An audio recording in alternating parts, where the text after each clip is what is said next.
ভারতীয় সালাউদ্দিন গংদের কারণে। কারণ ভারতীয় সালাউদ্দিন গংরা চাচ্ছে ফেব্রুয়ারি নির্বাচনের আগে যেই অল্প সময় আছে, এই অল্প সময়ের মাঝখানে যত দ্রুত বেগম জিয়াকে পৃথিবী থেকে বিদায় করা যায়।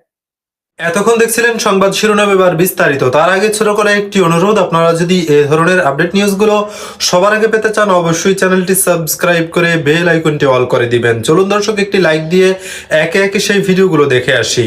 ভারতীয় সালাউদ্দিন গংদের কারণে।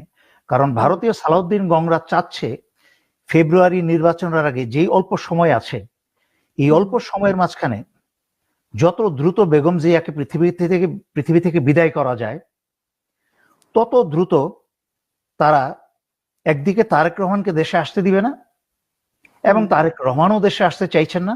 আমি একটু পরেই ব্যাখ্যা করছি কেন। যেন এইখানে একটি বিকল্প নেতৃত্ব ঘোষণা করা যায়, যেন সালাউদ্দিনরা এইখানে বিএনপির নেতৃত্ব গ্রহণ করতে পারে এবং ভারতের নির্দেশে সালাউদ্দিনরা যেন প্রধানমন্ত্রী হতে পারে। সালাউদ্দিনরা প্রধানমন্ত্রী হওয়া মানে হচ্ছে বাংলাদেশ শেষ। তারেক রহমান নিজে বিবৃতি দেওয়ার পরে আপনারা বলছেন যে উনি এরকম, এই তারেক রহমানের আশা নিয়ে তো আমি অনেকদিন আগে থেকেই বলছি যে উনি কেন আসছেন না। বিশেষ করে এখানে যে একটা পরিষ্কার ষড়যন্ত্র চলছে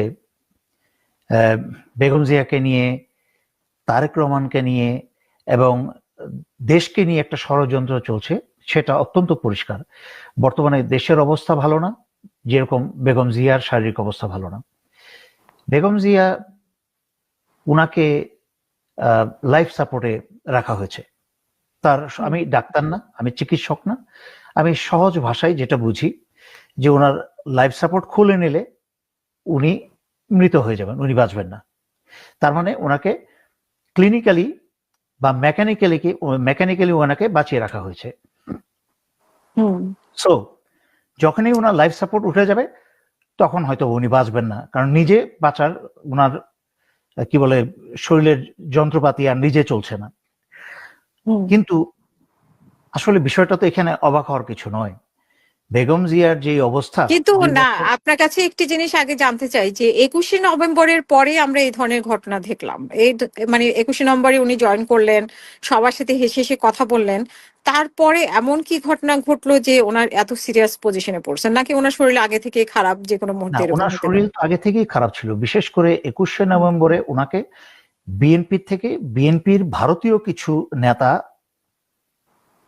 মূলত সালাউদ্দিন গংরা, ওনাকে 21শে নভেম্বরে রীতিমতো জোর করে 21শে নভেম্বরের অনুষ্ঠানে পাঠায়। সরকার 21শে নভেম্বরের দাওয়াত দিয়েছে, কিন্তু সেই দাওয়াতে তো কেউ যেতে বাধ্য না। বেগম জিয়ার যে চিকিৎসক, উনি সার্টিফাই করবেন যে বেগম জিয়া যেতে পারবেন কি পারবেন না। আমি যতটুকু শুনেছি জানি যে চিকিৎসক এতে রাজি ছিলেন না, তারেক রহমানও এতে রাজি ছিল না। কিন্তু বেগম জিয়াকে সালাউদ্দিন গংরা, এই ভারতের ষড়যন্ত্রকারীরা বেগম জিয়াকে রীতিমতো জোর করে বুস্টার ইনজেকশন দিয়ে 21শে নভেম্বরে পাঠানোর আগে ওনাকে পাঠান, এবং সেই ইনজেকশনের পাওয়ার এতই ছিল যে বেগম জিয়া গাড়ি থেকে নামতেও 15-20 মিনিট সময় লেগে গেছে। ওনাকে যখন স্টেজের যাওয়ার, বেগম জিয়ার নাম ঘোষণা করা হয়, তার থেকে আরো 15-20 মিনিট পরে কিন্তু উনি স্টেজে গেছেন। ওনার শারীরিকভাবে এতটাই দুর্বল ছিলেন, সেখানে 21শে নভেম্বরে ওনার উপস্থিতিটা কি এতই জরুরি ছিল? জরুরি ছিল হচ্ছে ভারতীয়দের কারণে, ভারতীয় সালাউদ্দিন গংদের কারণে। কারণ ভারতীয় সালাউদ্দিন গংরা চাচ্ছে ফেব্রুয়ারি নির্বাচনের আগে যেই অল্প সময় আছে, এই অল্প সময়ের মাঝখানে যত দ্রুত বেগম জিয়াকে পৃথিবী থেকে বিদায় করা যায়, তত দ্রুত তারা একদিকে তারেক রহমানকে দেশে আসতে দিবে না, এবং তারেক রহমানও দেশে আসতে চাইছেন না। আমি একটু পরেই ব্যাখ্যা করছি কেন। যেন এইখানে একটি বিকল্প নেতৃত্ব ঘোষণা করা যায়, যেন সালাউদ্দিনরা এখানে বিএনপির নেতৃত্ব গ্রহণ করতে পারে এবং ভারতের নির্দেশে সালাউদ্দিনরা যেন প্রধানমন্ত্রী হতে পারে। সালাউদ্দিনরা প্রধানমন্ত্রী হওয়া মানে হচ্ছে বাংলাদেশ শেষ।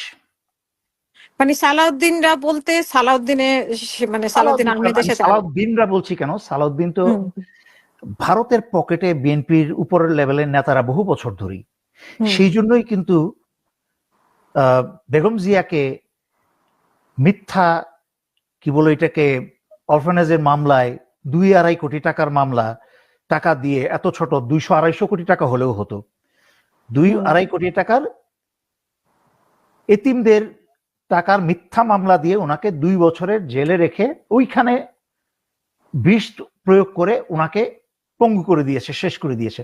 ওনাকে তো মেরে ফেলা হয়েছে আরো বহু বছর আগে। তখন কিন্তু বিএনপি ওই প্রথম কিছুদিন আদালতের সামনে লাফালাফি ছাড়া কিন্তু বিএনপি কিচ্ছু করে নাই। এই সালাউদ্দিন গংরা, ফখরুদ্দিন, এই আমির খসরু গংরা কিন্তু কিচ্ছু বলে নাই। এই 16 বছর কিন্তু আওয়ামী লীগের সাথে ভারতের সাথে তারা আপোষ করেই চলেছে, কারণ ভারতের পরিকল্পনাতেই বেগম জিয়াকে জেলে নেওয়া হয়েছে, বেগম জিয়াকে চিরতরে পৃথিবী থেকে। আসসালামু আলাইকুম। বেগম খালেদা জিয়ার অবস্থার এখনো তেমন কোনো উন্নতি নেই।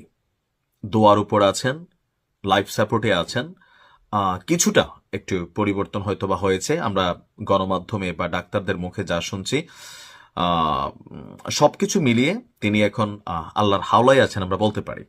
তার মাঝখানে গতকালকে থেকে আলোচনা ছিল যে জনাব তারেক রহমান তিনি আজকে বাংলাদেশে আসবেন। গতকালকে নিউজ ছিল যে ইমার্জেন্সি তিনি দেশে আসবেন। বিএনপির পক্ষ থেকে বলা হয়েছিল যে শীঘ্রই তারেক রহমান আসছেন।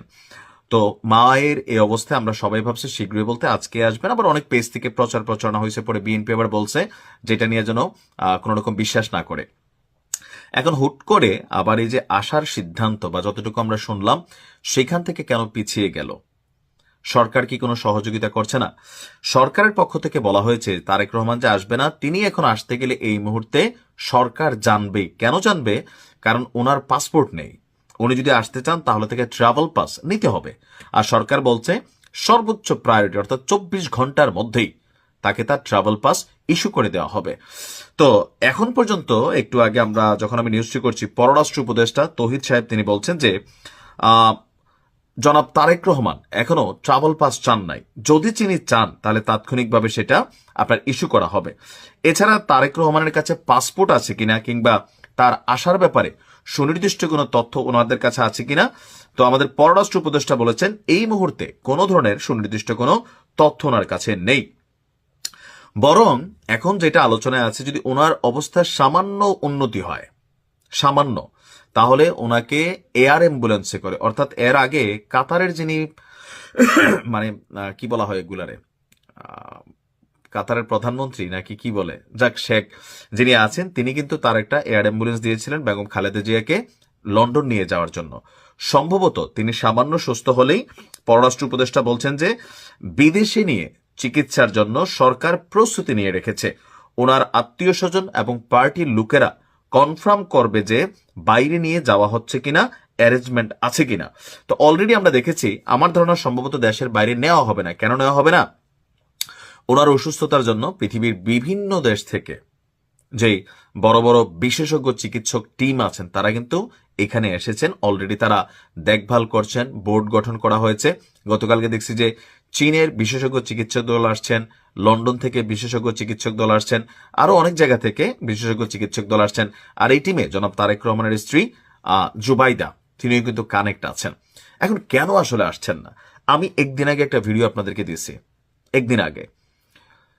কেউ কেউ বলছেন যে পিনাকি, তারপর সাংবাদিক ইলিয়াস, আরো অনেকে আছেন ভারতের এজেন্ট হিসেবে কাজ করেন, যদিও এগুলো হাস্যকর কথা। এখন তলে তলে আসলে কি হয় জানি না। তো তারেক রহমানকে নিয়ে যে আশঙ্কাটা, একবার যদি যুক্তরাজ্য থেকে বের হয়ে যান তাহলে কিন্তু তিনি ঢুকতে পারবেন না, এই মুহূর্তে তাৎক্ষণিক আসতে পারবেন না।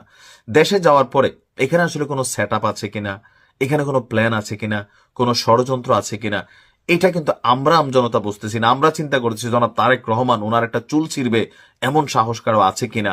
কিন্তু কোথাও না কোথাও বিএনপি বা জনাব তারেক রহমান এখানে নিরাপত্তা প্রটোকলটা খুবই গুরুত্ব দিচ্ছে। নিশ্চয়ই তাদের কাছে এমন কোনো গোয়েন্দা তথ্য আছে যে জনাব তারেক রহমান দেশে গেলে গ্রেপ্তার হবেন না, এইটা বিএনপি একটুকু ভয় পাচ্ছে না।